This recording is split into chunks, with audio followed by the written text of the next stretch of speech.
Hello everyone, आज आपण बघूया जनरल रीडिंग कशासाठी, रिलेशनशिपसाठी. म्हणजे ज्यांचं आता रिलेशनशिपमध्ये काही ब्रेकअप झालेले आहेत किंवा लॉंग डिस्टन्स आहे किंवा कुठल्या कुठल्या गोष्टीमुळे तुमच्यात तात्पुरता का होईना वाद झालेला आहे आणि कळत नाही की काय करायचं काय नाही, त्यांच्यासाठी असणार आहे आजचं जनरल रीडिंग.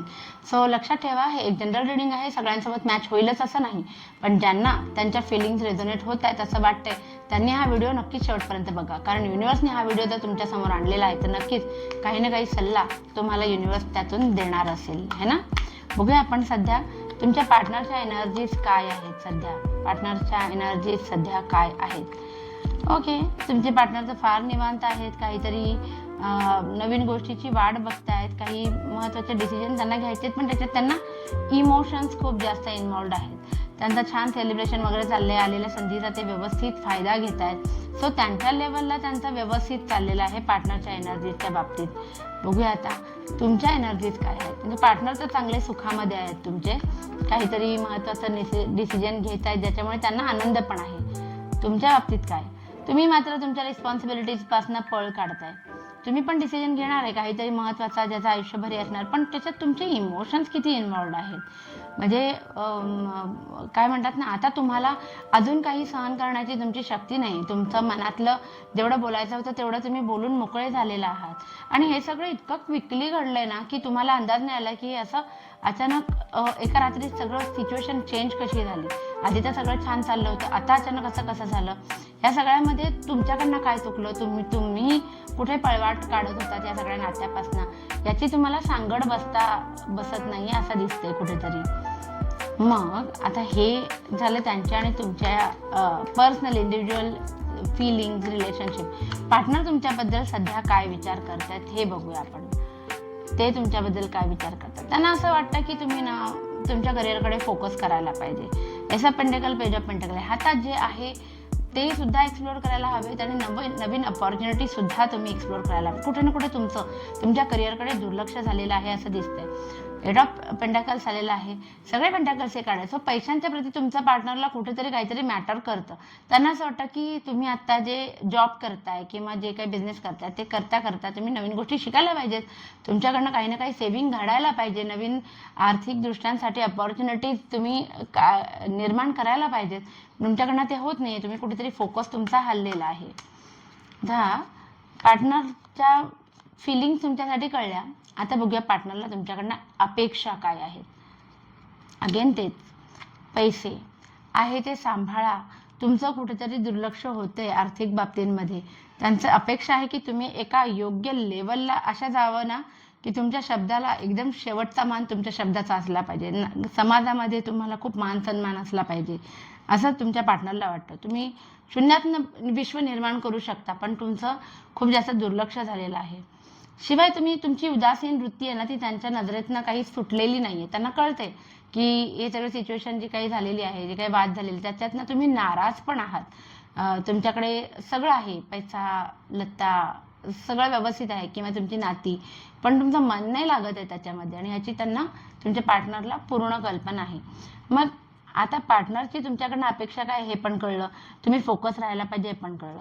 आता अशा कोणत्या घटना घडायला हव्यात ज्याच्यामुळे तुम्ही आणि तुमचे पार्टनर एकत्र याल. एक तर ते आलेलंच आहे की तुम्ही स्वतःच्या बिझनेस नोकरीकडे फोकस दिला पाहिजे. इतर गोष्टींवरती तुमचं खूप जास्त लक्ष आहे.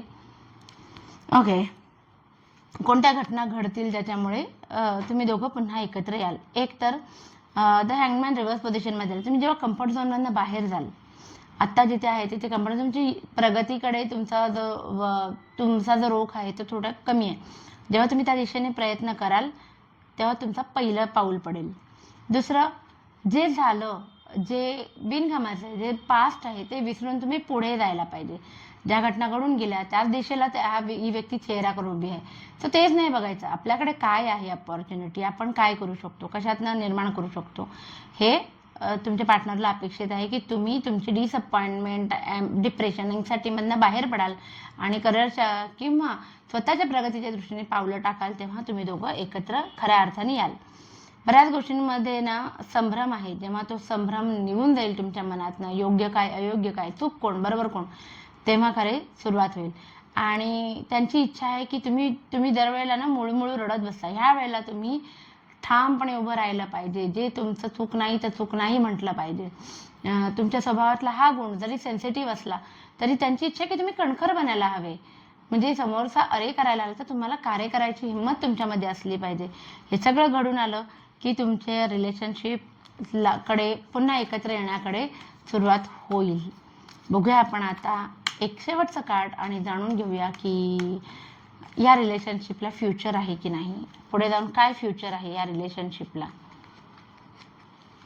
ओके, दोघं मिळून ना तुम्ही आर्थिक गोष्टींना खूप छान सामोरं जाऊ शकाल. एकमेकांना कुठल्याही वाईट परिस्थितीमध्ये सुद्धा मदत कराल. किती मोठं संकट आलं तरी तुम्हाला त्याने विशेष फरक पडणार नाही, कारण तुम्ही खूप ध्येयाकडे आकर्षित झालेले असणार आहे. त्याच्यामुळे हे रिलेशनशिप पुढे जाऊन टिकेल. पण जर तुम्ही त्यांच्याच लेवलला career oriented, job oriented, goal oriented, focus असलेले असाल तरच हे नातं पुढे जाऊन एकत्र येईल असं दिसतंय. समजा सगळं व्यवस्थित झालं आणि लग्नाची वेळ आली, तर तुमच्या दोघांचं एकमेकांसोबत लग्न झालं तर तुमचं मॅरिटल लाईफ कसं असेल हे आपण जाणून घेऊया. मॅरिटल लाईफ कसं असणार आहे. सक्सेसफुल असणार आहे. तुमच्या सगळ्या जुन्या प्रॉब्लेम्समधनं तुम्हाला ते बाहेर काढतील. जे तुम्हाला वाटलं होतं की मी यातनं कधीच बाहेर पडू शकणार, अशा गोष्टींमधनं सुद्धा तुमचे पार्टनर तुम्हाला बाहेर काढतील. तर मॅजिशियन आहे. सगळ्या स्किल्स तुमच्या वापराल आणि लाथ मारीन तिथे पाणी काढीन असा एक ॲटिट्यूड असेल आणि खूप जास्त प्रगती होईल. सक्सेसचं कार्ड आहे. तुमचं नावलौकिक पण होईल तुमच्या नातेसंबंधांमध्ये असू दे नाहीतर समाजात असू दे, पण तुमचं नात्याकडे खूप छान प्रेरणादायी नातं म्हणून बघितलं जाईल. खूप छान मॅरिटल लाईफ असणार आहे. दोघंही कुठल्याही परिस्थितीला खूप छान सामोरं जाल असं दिसतंय.